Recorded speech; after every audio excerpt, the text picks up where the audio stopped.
Here is what I've come to believe about love. Love is not simply just some romantic feeling. It is that, but it's more.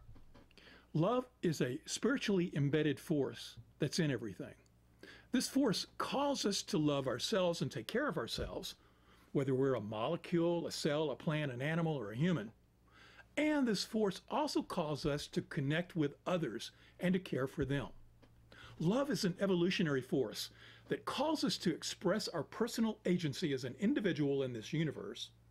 But its force also calls us to be in a dynamic tension, to be in communion with other parts of the universe.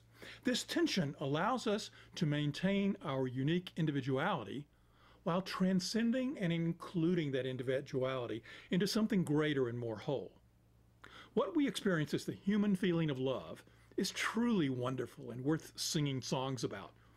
But it's a force that's really calling us to transcend our sense of being an individual human and open ourselves to being a part of something greater and greater.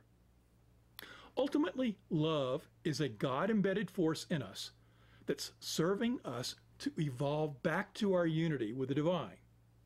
That's what I've come to believe. What do you think?